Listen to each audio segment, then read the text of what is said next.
एक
की दूसरी पत्नी के रूप में आ जाए। माँ बेटा ने मिलके मुझे बुरी तरह मारा था। मैं एक कान से सुन नहीं पा रही थी लगभग 3-4 हफ्ते तक, और उन्होंने मुझे मिलके फिनाइल पिलाने का भी कोशिश किया।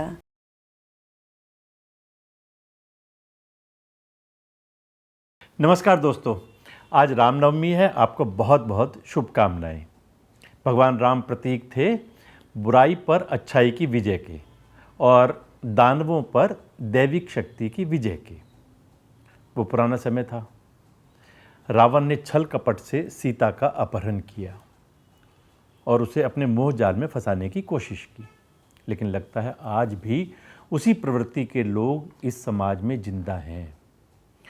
जनप्रतिनिधि होते हुए चुनाव जीतने के बाद छल कपट से महिलाओं का किस प्रकार शोषण होता है, आज हम आपको मिलवाएंगे ऐसी ही अपनी एक बहन से। कहने को लव जिहाद एक बहुत बड़ा मुद्दा है और बहुत सी हमारी बहनें, माताएं, बेटियां इनके चक्कर में फंस जाती हैं, लेकिन एक ऐसी घटना जो आपके दिल को दहलाने वाली है वो मैं आपको आज सुनाने वाला हूं और आपको मिलवाने वाला हूं। हमारे साथ है प्रियांजलि। प्रियांजलि, आप कलकत्ता से आई हैं और आपने अभी जो मुझे बताया कि किस प्रकार आपके साथ में एक मुस्लिम व्यक्ति ने आपको अपने मोह जाल में फंसाया, आपको लव अफेयर किया, आपके साथ शादी की, फिर किस प्रकार धोखा दिया। मैं चाहूँगा कि हमारे दर्शकों के साथ आप अपनी पूरी स्टोरी, अपनी पूरी घटना साझा करें।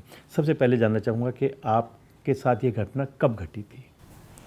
मेरे साथ ये स्टार्टिंग हुआ था जब हम इमरान से शादी किए थे 2010 में। इमरान से जी। आपका नाम क्या था? प्रियांजलि नियोगी। नियोगी जी। कौन सी कास्ट से आप बिलोंग करते थे? बंगाली हूँ मैं, काइस्तो हमारा वो कास्ट पड़ता है। अच्छा, आपका लव अफेयर शुरू हुआ? जी, हम तब 17 साल के थे जब हम इमरान से पहली बार मिले थे। हम स्कूल में थे और वो तब कॉलेज में थे। वो ऐसे हमसे उम्र में 12 साल बड़ा है, लेकिन उसके कुछ फैमिली में कुछ हादसों के वजह से उसकी मदर जेल गई थी उसी के फादर के कत्ल के इल्ज़ाम में। प्रियांजलि, जब आपका लव अफेयर शुरू हुआ आप 17 वर्ष की थी और इमरान 29 वर्ष का था। उसकी बैकग्राउंड बहुत ख़राब थी, उसकी माँ जेल में थी पिता के मर्डर के केस में। आपका एज डिफरेंस भी काफ़ी था, आप हिंदू थी, ब्राह्मण थी और वो मुस्लिम था। इन सब चीज़ों के बाद भी आप शादी करने के लिए तैयार हो गई? नहीं, देखिए, जब उनसे हम मिले थे पहले तो दोस्ती था, फ्रेंडशिप था, और बातचीत के 6 महीने बाद जब एक दिन उसने मुझे बताया था अपना रियल एज, और हम जब, क्योंकि वो 6 महीने में मैंने कई बार पूछा था कि तुम यहाँ अपने अंकल आंटी के साथ रहते हो, तुम्हारे पेरेंट्स कहाँ हैं, तब इनिशियली उसने मुझसे छुपाया, लेकिन 6 महीने बाद उसने मुझे बताया था उसका रियल एज में का कारण क्या है कि वो क्यों इतना उम्र में अभी भी कॉलेज में है, और उसके पेरेंट्स के साथ, उसके फादर के साथ क्या हुआ था, और उसकी मदर क्यों जेल में है। तो तब तक ऑलरेडी दोस्ती हो चुकी थी। हम तब 18 साल के थे। ये सब चीज़ों से हमको उतना मतलब नहीं था। उस उम्र में आदमी थोड़ा जोश में रहता है, बस सामने वाला उसके साथ कैसा बिहेव करता है वही सब चीज़ें तब सामने नज़र आती है। लगता है कि लाइफ बहुत अच्छा है, मीठा है। और वो मेन जो मेरा पॉइंट था कि वो मेरे साथ कैसा बिहेव करता है। तो उन दिनों वो उसका व्यवहार मेरे साथ बहुत अच्छा था, लविंग, केयरिंग, बहुत ही नरम, सॉफ्टली हमसे पेश आता था।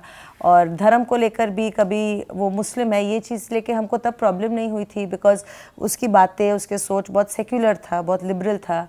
और उसके बाद जब उसने मुझे प्रपोज़ किया था शादी के लिए, तब भी हमने ये क्वेश्चन उठाया कि we are from 2 different religions, तो ये लेके कहीं आगे प्रॉब्लम आए। तो उसने मुझे वादा किया था कि ऐसी कोई बात ना है, ना होगी।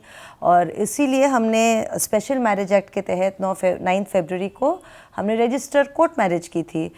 उस समय आपकी एज क्या थी? 19 साल की थी हमें। आपका लव अफेयर करीब 1 सवा साल चला, उसके बाद आपने शादी कर ली, तो आपको कब ये महसूस हुआ कि आप गलत जगह फंस गई हैं? अजय 1 ईयर 3 मंथ्स एग्जैक्टली, क्योंकि हम उससे मिले थे नवंबर में, 17 साल के थे हम, और मेरी बर्थडे जनवरी में आती है। तो अराउंड 1 ईयर 3-4 मंथ्स का ही हमारे कोर्टशिप पीरियड था, जिसमें से पहले 3-4 महीना सिर्फ एक दोस्ती थी, फिर वो धीरे धीरे प्यार की तरफ, उसके तरफ से प्रस्ताव आया, और फिर हम लोग आगे बढ़े। फिर उसने शादी की। पेरेंट्स ने एग्री कर लिया शादी के लिए? नहीं, मेरे पेरेंट्स, मेरे फादर तब 2010 से आज तक हमेशा इस डिसीजन के मेरे खिलाफ थे, और आज वो सही साबित भी हुए हैं। बट मम्मी को हम बहुत इमोशनली ब्लैकमेल करके, मेरा रजिस्ट्री में हम मम्मी को विटनेस किए थे, यही बोल के कि धर्म को लेकर कोई आपत्ति नहीं है, क्योंकि हम लोग कोर्ट मैरिज कर रहे हैं, तो एटलीस्ट तुम मेरा विटनेस बनो, हम चाहते कि तुम मेरे विटनेस बनो। तो मम्मी को बहुत बहला फुसला के हम विटनेस बना पाए थे, लेकिन पापा कभी नहीं माने, आज तक भी नहीं मानते हैं। तो आपने लव मैरिज की, उसके बाद में समस्या कहाँ पर आनी शुरू हुई? देखिए, शादी के 4-5 महीने बाद एक अनप्लान्ड प्रेगनेंसी हुआ था। मैं तब कॉलेज के फर्स्ट ईयर में ही थी। तो जैसे हम कंसीव किए तो इमरान ने बोला कि ये बच्चा तो हम दुनिया के सामने नहीं ला पाएंगे, क्योंकि इस्लामिक रूल्स के तहत हमारी शादी नहीं हुई है। बट 4 महीने बाद हम जब कंसीव किए, उसने मुझे मतलब वो साफ से मुकर गया, और वो बोला कि अगर तुम निकाह नहीं की तो मैं अपना करियर तुम्हारे वजह से ख़राब नहीं कर सकता हूँ। इमरान की पॉलिटिकल बैकग्राउंड के बारे में कुछ जानना चाहेंगे कि 2009 में उसने बाई इलेक्शन एमएलए का जीता वेस्ट बंगाल में। हाँ जी, कौन सी पार्टी से? All India forward bloc, Deepa Das Munshi Congress में थी, उनको हरा के ही वो जीता था वहाँ पर। तो उसने मुझे कहा कि वहाँ के लोगों को मैं मैं अपना वोट बैंक ख़राब नहीं कर सकता हूँ, तो you have to convert to Islam, निकाह करना होगा, निकाह में अपना नाम तुमको चेंज करना होगा, वरना तुम अपने रास्ते जाओ, मैं अपने रास्ते जाऊँगा। उस वक्त हम घर वालों से खिलाफ, समाज के खिलाफ जाके उससे शादी किए थे। ऑलरेडी 4-5 महीने हम लोग साथ रह चुके थे, हम गर्भवती थे, तो अलग जाने का मेरा कोई मन में ख्याल ही नहीं था। तो हम मजबूर थे कि वो जैसा चाह रहे हैं, कम से कम जो सपना हम देखे थे उसके साथ आगे एक फ्यूचर का, एक बेटर लाइफ का, उसको पूरा करने के लिए हम लास्ट में मजबूर होकर हमको करना पड़ा निकाह। लेकिन निकाह करने के 10 दिन के अंदर ही यही बात को लेकर हम एक दिन भावुक हो गए। एक बातचीत हो रही थी और ये इसी में थोड़ा आर्ग्यूमेंट भी हो गया। तब उन्होंने मुझे बुरी तरह मारा, और मारते मारते पेट में भी घूसा मारा, और 2-3 दिन उसके बाद ब्लीडिंग हुई, और 21 अगस्त को मिसकैरेज हो गया। पहले उसने सिंपल मैरिज एक्ट से आपसे शादी की जी। और जब इकट्ठे आपने रहना शुरू किया, उसके बाद उसने आपको निकाह के लिए मजबूर किया। यस जी। तो उस समय आपको ये आभास नहीं हुआ कि ये मुझे मुस्लिम धर्म की तरफ लेकर के जा रहा है और बाद में समस्या आ सकती है? देखिए, तब मन में बहुत कुछ आया था। सबसे पहले, लेकिन क्योंकि गाड़ी निकल चुकी थी, शादी हो चुकी थी, साथ में आप रह रहे थे, प्रेगनेंसी चल रही थी, बैक का कोई रास्ता ऑप्शन था ही नहीं। और ऊपर से अगर हम 25-26 साल के भी होते कि मेरी नौकरी है, हम अलग हो के अपने आप को संभाल पाते, मेरे पास वो ऑप्शन भी नहीं था। हम सिर्फ एक क्लास 12 पास थे, फर्स्ट ईयर कॉलेज में थे, तो ना हम अपने पैरों पे खड़े थे, ना ही घर वालों का सपोर्ट था, तो हम जाते भी तो कहाँ जाते हैं। इसी तरह ये चीज़ चलता रहा, और फिर 2013 में मेरा बड़ा बेटा आहान पैदा हुआ था। आहान का भी नाम पहले उसने अरहान रखा था, ARHAN। जब आपकी शादी हुई तो आपका नाम भी उसने चेंज किया होगा? नहीं, निकाह में उसने रखा था ज़ारा, और उसने मुझे ये कहा था कि तुम घबराओ नहीं, ये नाम का यूज़ नहीं होगा, ये बस निकाह में करना होता है, एक मुस्लिम नाम लेना होता है। लेकिन हम जैसे ही गाँव के घर में गए थे, उन्होंने जाके मेरी ये वोटर ID बना दी ज़ारा इमरान अली के नाम से। ज़ारा इमरान अली जी। मतलब प्रियांजलि से उसने आपका नाम चेंज करके ज़ारा इमरान अली कर जी जी। तो इसमें सिर्फ ये करके वो सिर्फ हमको ही बेवकूफ़ नहीं बनाया, वहाँ के लोगों को भी बेवकूफ़ बनाया, क्योंकि वहाँ के लोग जो है 80% मुसलमान हैं। और फिर कुछ साल बाद जब दोबारा वोट आई, तब हम मेरे फोर्स करने पे ये मेरा नया वोटर आईडी बना प्रियांजलि न्योगी के नाम से। उसके बाद मेरा बड़ा बेटा हुआ। बच्चे होने के बाद उन्होंने उसका नाम अरहान रखा। वो एक बहुत मुश्किल से बेटा हुआ था, बिकॉज़ वो लो लाइंग प्लेसेंटा था, कुछ कॉम्प्लिकेशंस थी प्रेगनेंसी में। तो मैंने बहुत इसको लेके भी बात किया कि मुझे अरहान नाम नहीं पसंद है, एटलीस्ट कुछ न्यूट्रल नाम रखो। तो 1 साल बाद उसका नाम बर्थ सर्टिफिकेट में चेंज करके मैंने आहान रखा था। फिर उसके बाद मेरी छोटी वाली बेटा हुआ विहान। और उसके बाद इमरान का इधर उधर मुंह मारना, मतलब हमसे थोड़ा कम वो अट्रैक्टेड था। शादी के बाद आपने जो त्यौहार मनाए वो हिंदू पद्धति के मनाए कि मुस्लिम पद्धति के मनाए? नहीं, हिंदू पद्धति का तो कोई सवाल ही नहीं था, लेकिन मुस्लिम पद्धति में ही वो करना था। धर्म एक तरह से अपना लिया था और ईद और ये सारे त्यौहार आप मनाते थे उनके साथ में? नहीं, हम रोज़ा रमज़ान हम नहीं रखते थे, बट ईद के दिन बिरयानी बनाना, सेवाई बनाना। आपके 2 बच्चे हुए तो आपने इनको मुस्लिम पद्धति से खतना कराया होगा और ये भी सभी मुस्लिम पद्धति वाले त्यौहार ही मनाते रहे होंगे? वो हम कभी भी घर में बीफ पकाना, या वो जो एक मुस्लिम कल्चर होता है, मेरे 2 लड़के हैं तो उन लोग का खतना करना, ये सब वो लोग को वो हाफिज़ साहब आके जो घर में पढ़ाते हैं, वो सब कुछ कल्चर नहीं था, क्योंकि वो उस कल्चर में वो मेरे लिए पॉसिबल ही नहीं था करना। तो वो सब कभी नहीं था। उसने कभी प्रेशराइज भी नहीं किया आपको इन सब चीज़ों? जी जी, उसने कहा था, लेकिन हम साफ बोले थे कि हम जितना तुम्हारे लिए करना था, निकाह भी तुम करवा लिए, ये सब इतना कुछ ऑलरेडी कर चुके हो, इसके आगे मेरे लिए करना बहुत मुश्किल होगा, तो तुम प्लीज़ मत करो। ये लेके बहुत झगड़ा बहस। तो प्रियांजलि, इस बीच में आपको उसके चरित्र को लेकर के कभी किसी तरह का शक हुआ? जी, मेरे जब तक हम जवान थे, अच्छे थे, बच्चे नहीं थे, फिगर अच्छा था, तब तक तो मेरे साथ ही वो अच्छे थे। लेकिन बच्चे होने के बाद दोनों सिजेरियन थे, तो डॉक्टर के हिसाब से भी 2-4-6 महीना का एक दूरी बनाए रखना पड़ता है। वो टाइम हम थोड़ा इनसिक्योर फील करते भी थे। और फिर उसके बाद हमको प्रूफ भी मिला व्हाट्सएप पे, उसके बैंक स्टेटमेंट्स में, दोस्तों से उसके पता चला कि वो अक्सर दिल्ली आता था बोल के कि मीटिंग्स है, ये है, वो है, और 10 बजे से सुबह 2-3 बजे तक गायब रहता था। तो पूछने पर कहता था कि मैं मीटिंग कर रहा हूँ, पॉलिटिक्स ये सही होता है, रात को हमारी बातें, गुप्त बातें ये सब होती है। लेकिन बाद में पता चलता था कि वो कहीं किसी लेडीज़ के साथ है। तो ये लंबी स्टोरी आपने बताई, आपके पूरा घटनाक्रम आपने बताया, तो अब लेटेस्ट सिचुएशन क्या है आपके केस की? देखिए, लेटेस्ट सब कुछ लेके 2 बच्चे हो गए थे, डाउरी का जो भी चल रहा था, गाड़ी किसी तरह बस। लेकिन 2022 में उसकी माँ जेल से रिलीज़ हुई, और उसके बाद मेरा लाइफ में एक सुनामी जैसा आ गया था, बिकॉज़ उसकी माँ जेल से आने के बाद घर में बीफ लाना, बीफ पकाना, मेरे बर्तनों को झूठा करना, मेरे बच्चों को ताना मारना कि ये लोग अच्छा सच्चा मुसलमान नहीं है, खतना नहीं हुआ है, हमको दिन रात ताने मारना। मतलब डे टू डे मेरा उस घर में खाना पीना जीना मुश्किल हो गया। आज वो कांग्रेस के जनरल सेक्रेटरी है, पीसीसी के। तो वहाँ पर जाके ये लेडी रुखसाना से उसका अफेयर मुलाकात हुआ। आपने रुखसाना का जिक्र किया, इसकी क्या बैकग्राउंड थी, कौन थी ये और कैसे इसके संपर्क में आई होगी? ये एक्चुअली पार्टी में कुछ नहीं है, शी इज़ जस्ट मतलब लोकल पार्टी मेंबर, बट इसका जो पर्सनल बैकग्राउंड है वो काफ़ी उसका लंबा इतिहास है, जो हमको भी हाल फिलहाल में पता चला। उसका पहले के 2 शादी है। रुखसाना की पहले से 2 शादी हैं? जी जी, ये तीसरी है? होने वाली है जी। तो उसके पहले से 2 शादी है। पहला पति से वो खुला ले ली थी, लेकिन हम सुने थे जो कि वो बीच में दिल्ली भी आई थी, यहाँ पर पूनम नाम से कोई हिंदू नाम से यहाँ पर कुछ रैकेट चला रही थी।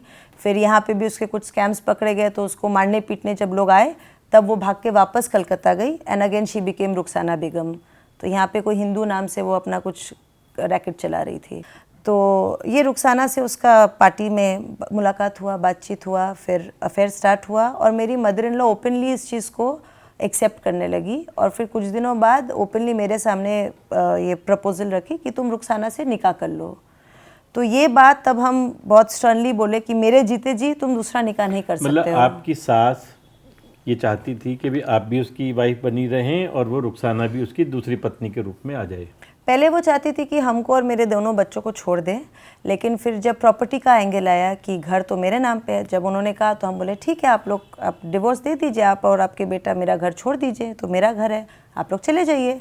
तब उसने अपने बेटा को, माँ बेटा अपने मिलके शातिर दिमाग लगाए कि इसको रहने दो, तुम तो बेटा और 3 शादी कर ही सकते हो, तो इसको जैसी है पड़े रहने दो घर में, तुम रुखसाना से भी निकाह कर लो, वो कम से कम मुस्लिम है और जो हमारा तौर तरीका है वो सब जानती है, अपनाएगी, तो वो अगर हम दोबारा पीछे जाएं तो आपको लगता है जब उसने आपके साथ लव अफेयर किया होगा, आप 17 वर्ष की थी, इमरान का शुरू से आपकी नानी की संपत्ति पर ध्यान रहा होगा, उसे लगता होगा कि यदि मैं इससे शादी कर लूँगा तो इसकी संपत्ति तो मुझे मिल ही जाएगी? देखिए, जब वो पहली बार मेरे घर आया था, जब हम लोग सिर्फ शायद एक आध बार ही मिले थे, कॉमन फ्रेंड के थ्रू, मेरे बिल्डिंग के कॉमन फ्रेंड के थ्रू मिले थे, तो उसने मुझे पूछा तुम्हारे पापा क्या करते हैं, मम्मी क्या करती है, नानी क्या करती है?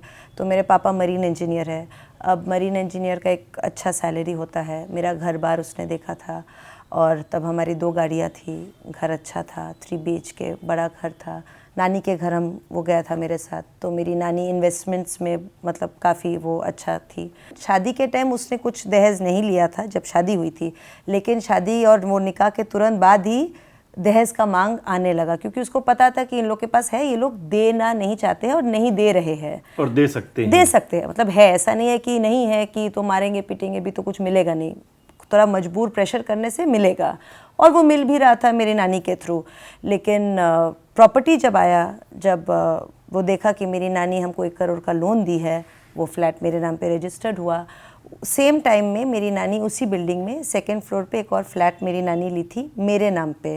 इसी कारण से जब हम डिवोर्स का बात हम पहली बार उठाए थे कि तुमको निकाह करना है तो कर लो, लेकिन हम नहीं रहेंगे, तब उसने माँ प्रस्ताव रखी कि इसको रहने दो, तुम दूसरी निकाह कर लो, ताकि प्रॉपर्टी भी हमारे पास में रह जाए और दूसरी शादी भी हो जाए। तो अब लेटेस्ट सिचुएशन क्या है आपके साथ में? लेटेस्ट सिचुएशन जी ये है कि जब ये बात उन्होंने रखा दूसरी निकाह का, तो मैंने तो साफ से मना किया, और वो दिन हम बहुत स्टर्नली बात को हम रखे अपना कि ये नहीं हो सकता है, मेरे जीते जी नहीं होगा।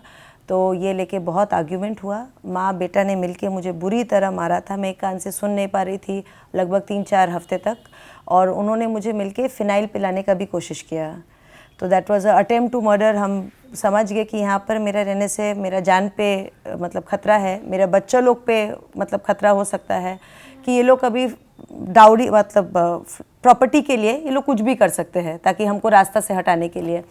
तो मैंने जाके 2 अगस्त 2023 को आई फाइल्ड फॉर डिवोर्स। तब इमरान से मैंने उसके पहले बात की कि देखो तुम अगर कंटेस्ट में जाना चाहते हो तो जाओ, वरना शराफत से म्यूचुअल दे दो क्योंकि हम नहीं रहेंगे। तब उसने म्यूचुअल में साइन किया, और जो टर्म्स एंड कंडीशंस थी उसके तहत हमने म्यूचुअल डिवोर्स के लिए आगे बढ़े थे। लेकिन जैसे वो मैंने साइन किया था, अगस्त में फ़ाइल हुआ था, सितंबर में एक मेरे पास एक्चुअली उन दोनों को, रुखसाना और इमरान को, मैंने रंगे हाथ पकड़ा था। मेरे पास कई सारे एविडेंस थे, उसके फ़ोटोज़, वीडियोज़, चैट्स। मेरे फ़ोन को सितंबर के महीना में एक झगड़ा के दौरान उसने स्मैश कर दिया, जिसका मैंने लिखित पुलिस कंप्लेन दिया। वो 6 महीना में अगस्त से लेके जनवरी तक हम कई बार थाना गए, लिखित कंप्लेंट्स दिए, कोई कार्रवाई नहीं हुई। लेकिन जनवरी में इवेंचुअली एक 498 है पुलिस ने दर्ज कराई। उसका गांव कलकत्ता से लगभग 15 घंटा की दूरी पे है, 500 किलोमीटर दूर है, और वो पूरा मुस्लिम गढ़ है। वहाँ पर हम जाने से मेरा ही लाश नहीं मिलता किसी को, तो मेरे बच्चों तो बहुत दूर की बात है। तो इसी तरह से 1 महीना हमको टॉर्चर किया। दोनों प्रॉपर्टी उसके कब्जे में आ गई? जी, मेरे ऊपर वाली फ्लैट वो अपने नाम ज़बरदस्ती गिफ्ट करवाया, जिसके मैंने फिर केस भी किए, और मेरी नानी के फ्लैट में उसने जबरन लोगों को घुसा के वहाँ पे दखल करके रखा है। तो प्रियंजलि, आपकी पूरी कहानी सुनने के बाद में लगता है कि बहुत बड़ा अन्याय हुआ है, और किस तरह से लव जिहाद के रूप में मुस्लिम लड़के हिंदू लड़कियों को अपने मोहजाल में फंसाते हैं। पहले जनरल शादी होगी ये कह करके, और फिर बाद में अपने मुस्लिम प्रथाओं को थोपने का काम करते हैं। वो एक पॉलिटिकल व्यक्ति है, सामाजिक व्यक्ति है, तो आपने जिस पार्टी से वो बिलोंग करते हैं अभी, आपने कोशिश नहीं की कि वहाँ पार्टी के में जा कर के और न्याय की गुहार लगाएं?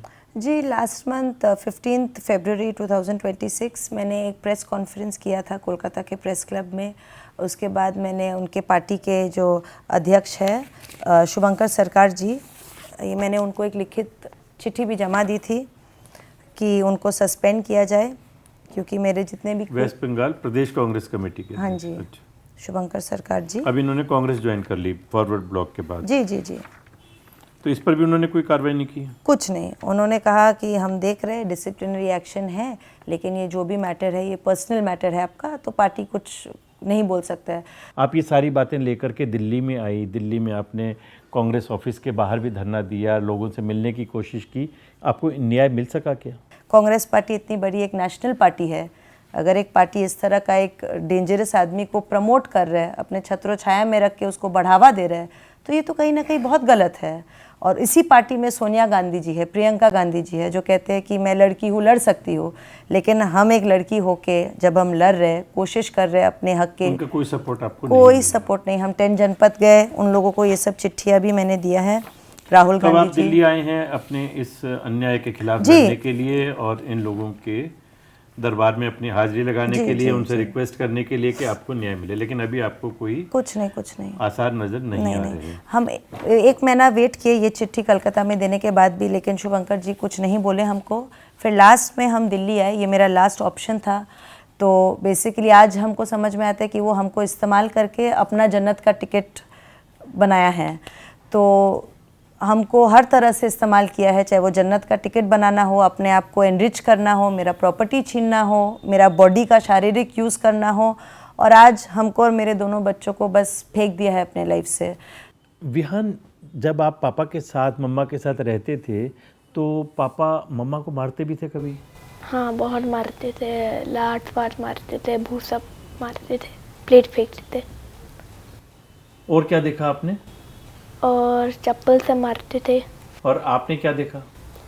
मारते थे, लात मारते थे, घूसा मारते थे, प्लेट वूट, कैंची। एक बार फिनाइल पिलाने का ट्राई किया था। फिनाइल पिलाने का? क्या होता है फिनाइल पिलाने से? वो हॉस्पिटल हो गई थी, हॉस्पिटलाइज्ड। आपके पापा की मदर? हाँ, वो कब आई घर पर? वो 2022 22 में। पहले कहाँ रहती थी 2022 से पहले? 2022 से पहले वो शायद जेल में थी। जेल में थी। आपको मालूम है क्यों जेल में थी? वो दादा का मर्डर में उनको इल्ज़ाम लगा था, उन्हीं के चलते वो जेल में थी। और खाने पीने के बारे में भी कुछ झगड़ा होता था? हाँ, दादी घर में बीफ बनाने का ट्राई करती थी तो मम्मी उससे इनकार करती थी, उसी को लेकर लड़ाई झगड़ा होता था। तो दोस्तों, ये प्रियांजलि नियोगी की कहानी एक संदेश है हमारी बहन बेटियों के लिए कि किस प्रकार ये मुस्लिम युवक हिंदू लड़कियों को अपने मोह जाल में फंसाते हैं, उन्हें 10 तरह के लालच देते हैं, उनसे शादी करते हैं और बाद में उनका क्या हश्र होता है, कितनी निर्मम तरीके से उनके साथ में व्यवहार होता है। ये सीधी सच्ची घटनाएं आप सबके सामने में हैं और दिल्ली आई हैं ये। हम प्रयास करेंगे इनको न्याय दिलाने का और हम आपके भी कमेंट्स चाहेंगे कि आपका क्या कहना है इस पूरे घटनाक्रम पर। नमस्कार।